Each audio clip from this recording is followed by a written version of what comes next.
ومسلما أما بعد فأعوذ بالله من الشيطان الرجيم بسم الله الرحمن الرحيم الذي خلق الموت والحياة ليبلوكم أيكم أحسن عملا صدق الله مولانا العظيم وصدق رسوله النبي الكريم والأمين الرؤوف الرحيم إن الله وملائكته يصلون على النبي يا أيها الذين آمنوا صلوا عليه وسلموا تسليما اللهم صل على سيدنا ونبينا محمد وعلى آل سيدنا ونبينا مولانا محمد وبارك وسلم عليه آواز بلند ایک مرتبہ آبا پڑھنے الصلاۃ والسلام علیہ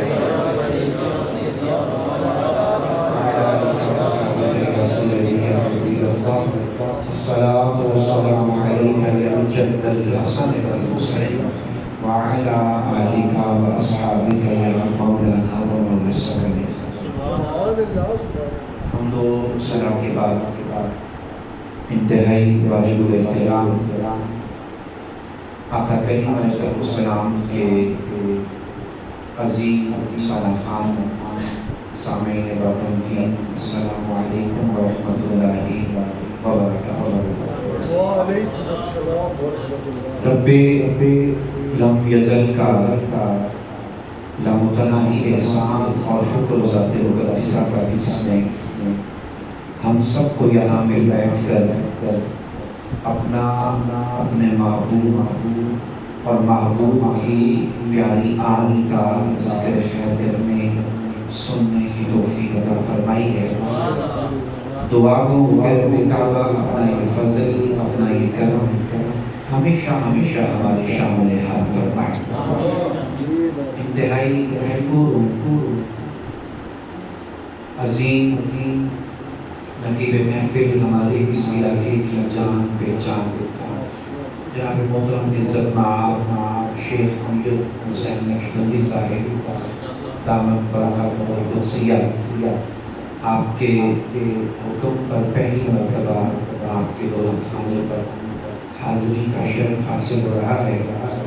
اللہ مہندر پاک کے صدقے اس گھر پہ اپنی رحمت کا فضل کا کرم کا نزول فرمائے۔ وقت چونکہ خاصا بیت چکا ہے اور معاملات ایام کے آپ کے علم ہوتے ہیں، دن رات کی مصروفیات کی وجہ سے انسان تھکا ہوا بھی ہوتا ہے، لیکن جتنا مجھے حکم صادر کیا گیا ہے میں اپنی عادت کے مطابق کوشش کروں گا کہ اس سے پہلے دعا کر لیں۔ تو چار باتیں نبی رحمت صلی اللہ علیہ وآلہ وسلم کی آن کی اہمیت کو سمجھنے میں گزار دیتے ہیں۔ اللہ تعالیٰ نے قرآن مجید قرآن حمید میں ارشاد فرمایا الذی خلق الموت والحیاۃ لیبلوکم ایکم احسن عملا۔ ہم نے موت اور زندگی کو اس لیے پیدا کیا ہے کہ ہم دیکھیں گے کہ احسن عمل کون لایا ہے۔ آپ پیار سے سبحان اللہ فرما سکتے ہیں کہ ہم اس سبحان اللہ کے سہارے چلنے والے لوگ ہیں۔ آپ اشارہ کرتے جائیں گے، ساتھ دیتے چلے جائیں گے، میں کوشش کروں گا کہ کسی نتیجے تک آپ کو پہنچا کر کے اجازت چاہوں۔ ویسے ہوتا یوں ہے، پہلے زندگی ملتی ہے پھر موت ملتی ہے، لیکن قرآن کا اسلوب کتنا پیارا ہے، پہلے موت کو ذکر کیا ہے پھر زندگی کا ذکر کیا ہے۔ اب یہاں پر اگر قرآنی نقطے بیان کیے جائیں اور یہ کہا جائے فلاں نے یہ لکھا فلاں نے یہ لکھا تو خاصا وقت درکار ہے۔ میں امام قرطبی کا ایک حوالہ دے کر آگے بڑھ رہا ہوں۔ آپ فرماتے ہیں اللہ چاہتا یہ ہے کہ تم زندگی کی رعنائیوں میں کھو کر موت کو بھول نہ جانا۔ اس لیے پہلے موت کا ذکر کر رہا ہوں اور پھر میں یہ بات آپ کی خدمت میں عرض کرنا چاہ رہا ہوں، اس پر آتے ہیں۔ مالک کیوں تم نے ایسا کیا؟ کیا چاہتے تھے؟ زندگی دی، زندگی میں روانہ کیا، نعمتیں دی، ماں باپ دیے، دیگر باعث دی، پھر پلک جھپکنے میں سب واپس لے لیا۔ کہا یہی تو تمہیں بتانا چاہتے ہیں، ہم دیکھیں گے کہ جب سفید کفن میں لپٹ کر تم پلٹ کر ہمارے پاس آؤ گے تو کس کے کفن میں احسن عمل موجود ہوگا۔ ہم نے احسن دیکھی قرآن مجید فرقان حمید کا دوسرا مقام ہے۔ میں ان جملوں کی صرف لاج رکھنا چاہتا ہوں جو شیخ صاحب نے میرے لیے کہے ہیں۔ میرے لیے بڑے عمر کی بات ہے کہ آپ نے کہا کہ عام کھلی تو قرآن سنا یا مصطفیٰ کا فرمان سنا۔ اب میں لاج رکھتے ہوئے آج کے 20 منٹ صرف قرآن کے حوالے کر رہا ہوں۔ قرآن سے بات ہوگی، کوئی حدیث نہیں، کوئی قول نہیں، کسی آئمہ کا، معصومین کا وہ پھر کبھی ادھار اٹھا رکھتے ہیں۔ آج قرآن سے حسین پڑھا جائے گا۔ پیار سے فرمائے سبحان اللہ۔ آل محمد کو سمجھنے کے لیے اللہ نے محمد کے قلب پر قرآن نازل کر کے زمانے کو بتایا ہے۔ مصطفیٰ کی کسی نے سمجھنا ہے، مصطفیٰ کی آل کو بھی سمجھنا ہے تو اپنا تعلق قرآن سے مضبوط کر لو۔ جو قرآن سے جڑ جائے گا اس کے دل میں علی بھی آئے گا، حسین بھی آئے گا۔ قرآن کا دوسرا مقام ہے احسن عمل لے کر آنا ہے۔ کفن میں لپٹا ہوا احسن عمل ہوگا تو نجات مل جائے گی۔ لیکن ہم جب قرآن پڑھتے ہیں تو قرآن نے جہاں بھی اعمال کا ذکر کیا ہے اللہ فرماتے ہیں وَالْعَصْرِ إِنَّ الْإِنسَانَ لَفِي خُسْرٍ إِلَّا الَّذِينَ آمَنُوا وَعَمِلُوا الصَّالِحَاتِ۔ جہاں بھی اعمال کا ذکر کیا گیا وہاں جمع کا صیغہ استعمال کیا گیا۔ واو الف جمع کے لیے ہے۔ کیا معنی ہے؟ بہت زیادہ عمل کرنا ہے، نیکیاں کرنی ہے۔ بھائی سال میں ایک مرتبہ عید والے دن نماز پڑھنے نہیں آنا، جمعے کے جمعے نماز نہیں پڑھنی، دن میں 5 مرتبہ پڑھنی ہے۔ یہ نماز کا سن کے ہم مسلمان پریشان ہو جاتے ہیں۔ پھر کہا روزے سال میں ایک ہی مرتبہ دوں گا، لیکن وقفے وقفے سے نہیں رکھنے۔ پہلے عشرے میں رکھ لیے، دوسرے میں جان چھڑوا لی، تیسری میں نیند آ گئی۔ کہا 30 پورے رکھنے ہیں۔ زکوٰۃ سال میں ایک مرتبہ ہے تو دینی ہے۔ حج ایک مرتبہ فرض ہے پر کر کے جان نہیں چھڑوانی۔ اللہ نے مان دیا ہے تو کرتے چلے جاؤ۔ پھر کہا قرآن کہتا ہے میری ڈیمانڈ یہ ہے کہ عمل زیادہ کرنے ہیں، لیکن ہم جب قرآن کا تیسرا مقام پڑھتے ہیں اللہ رب العالمین قرآن میں فرماتا ہے قُلْ هَلْ نُنَبِّئُكُمْ بِالْأَخْسَرِينَ أَعْمَالًا۔ قیامت کا میدان ہے، شیخ صاحب توجہ رکھیے گا۔ ایک طرف سے گروہ آئے گا، بڑے اعمال کیے ہوں گے، نیکیاں کی ہوں گی، نمازیں پڑھی ہوں گی، حج کیے ہوں گے، زکاتیں کی ہوں گی، اور نیک اعمال بھرے ہوئے ہوں گے۔ فرشتے رجسٹر کھول کر کے اللہ کے سامنے رکھ دیں گے مالک بڑے نمازی ہیں، بڑے حاجی ہیں، بڑے قاری ہیں، قرآن پڑھ کر آئے ہیں، نمازیں لے کر آئے ہیں، روزے رکھ کر آئے ہیں۔ اللہ فرماتا ہے بالأخسرین أعمالا۔ ہم مانتے ہی نہیں ہیں ان کے اعمال ان کے منہ پہ مار دیے جائیں، اعمال ان کے منہ پہ مارے جائیں۔ مالک تم نے تو ڈیمانڈ کی تھی زیادہ عمل کرنے ہیں، حکم تھا کثرت اعمال لے کر آنے ہیں۔ کہا نادان نہ بنیے۔ اور پھر قرآن کہتا ہے صرف اتنا ہی نہیں الذین ضل سعیہم فی الحیاۃ الدنیا وہم یحسبون انہم یحسنون صنعا۔ انہوں نے تو اعمال کرنے میں اتنی حد کر دی ہے۔ سعی کا ایک معنی صفا مروہ پر دوڑنا ہے، اور سعی کا ایک معنی یہ ہے کہ بندہ اتنی عبادت کرے جس میں جان بھی لگے مال بھی لگے، جان بھی لگے مال بھی لگے۔ قرآن کہتا ہے یہ اعمال کرتے رہے ہیں، انہیں سمجھ نہیں آیا۔ ہم نے موت کا مقصد بیان کر کے پیغام دیا ہے ہمیں کثرت اعمال نہیں چاہیے، ہمیں تو احسن عمل چاہیے، ہمیں احسن عمل چاہیے۔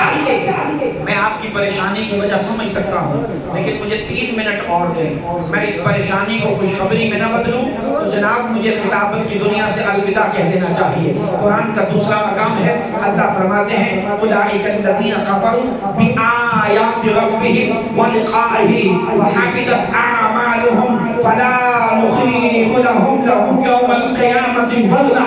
پھر ایک گروہ آئے گا، بڑے اعمال ہیں، بڑے نیک اعمال ہیں، اللہ ان کے اعمال کا کیا کرنا ہے؟ مالک فرمائے گا ہم نے بھی ان کے اعمال کا وزن نہیں ہونے دینا، یہ نادان بنے رہے ہیں، اعمال تو کرتے رہے ہیں پر اس کی روح کو بھول گئے ہیں، روح کو بھول گئے ہیں، روح کو بھول گئے ہیں۔ مالک روح کیا ہے؟ کہا نماز عمل ہے، احسن عمل اس کی روح کا نام ہے، روزہ عمل ہے، احسن عمل اس کی روح ہے۔ مالک اب کیا کیا جائے؟ اچھا پہلے تیسرا مقام قرآن کا سنیے، اللہ فرماتے ہیں اب قیامت کا میدان ہے، اب دوسری جانب سے ایک گروہ آئے گا، نمازیں کم ہیں، روزے کم ہیں، اعمال کم ہیں، نیکیاں کم ہیں، کھاتے میں جناب عبادات کم ہیں۔ فرشتے کہیں گے مالک جنہ رجسٹرڈ پڑھے سی انہاں دے منہ دے مار چھڑے، جنہ دے کھاتے اعمال ہی اعمال سی انہاں دے اعمال فحبطت اعمالہم، آگ لگا دی گئی، ان کے کھاتے میں تو جناب نمازیں ہے ہی نہیں، ان کے کھاتے میں تو زکاتیں ہے ہی نہیں، ان کے کھاتے میں تو جناب رکوع ہے ہی نہیں، عبادتیں ہے ہی نہیں، راتوں کا قیام ہے ہی نہیں، دن کے سیام ہے ہی نہیں۔ قرآن پڑھ کر دیکھیے، میرا مصطفیٰ فرماتا ہے، اللہ کا قرآن کہتا ہے جب فرشتے یہ کہیں گے اعمال کم ہیں، میرا مالک کہے گا لَنُكَفِّرَنَّ عَنْهُمْ سَيِّئَاتِهِمْ، ہم مانتے ہی نہیں کہ یہ گناہ گار ہیں۔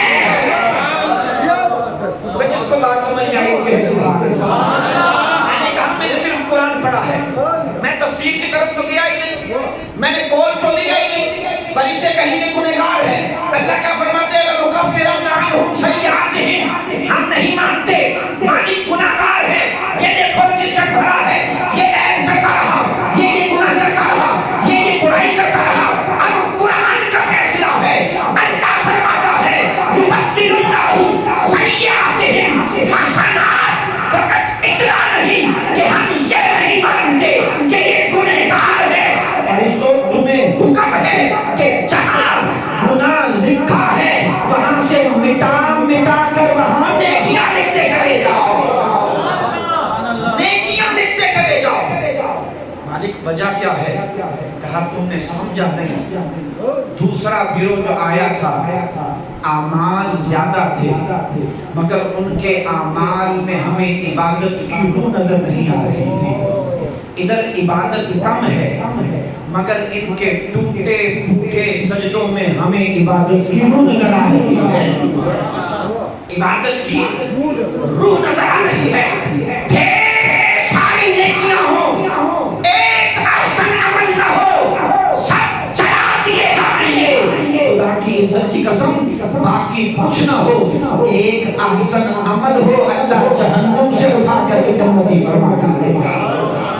اب نتیجہ اور اجازت، اب نتیجہ اور اجازت، اب وہ نیکی کیا ہے، وہ احسن عمل کیا ہے کہ جو ہو تو بخشش ہو جائے گی، جو ہو تو اعمال کم بھی ہو اللہ معاف فرما ڈالے گا۔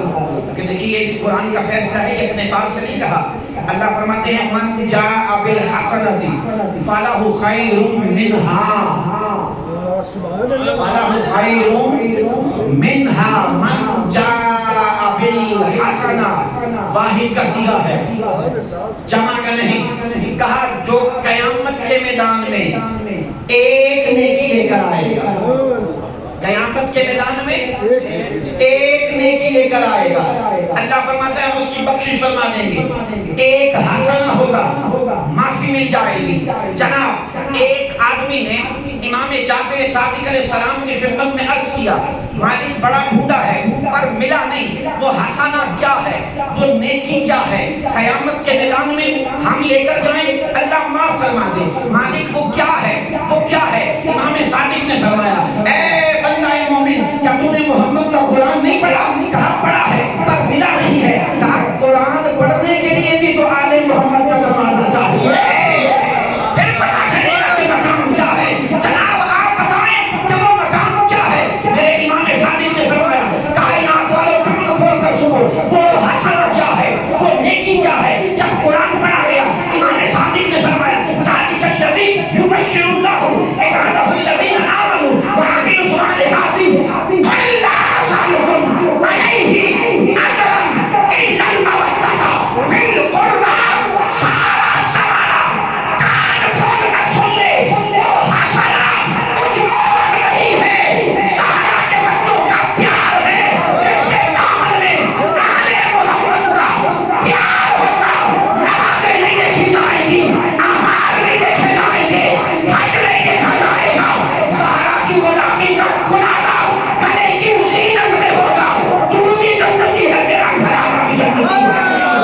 کیا کہنے من جا دیکھیں میں یہاں مجھے حدیث یاد آتی ہے، میں عرض کر کے اجازت چاہتا ہوں، آپ سننا چاہتے ہیں جناب؟ نہیں کو سبحان اللہ نہ نبی مل کر فرمائے سبحان اللہ۔ اچھا دیکھیے اس کی راویاں ہیں جناب سیدہ عائشہ صدیقہ رضی اللہ تعالیٰ عنہا، قیامت تک آنے والے مومنوں کی امی جان۔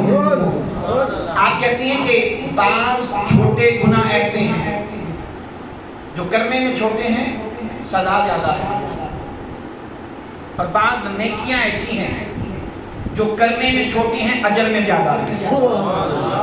اور پھر دیکھیں اچھا من جاء بالحسنہ میں بھولا نہیں ہوں، میں اس کی تشریح بیان کر رہا ہوں مصطفیٰ کی حدیث سے، آپ کو لطف آئے گا۔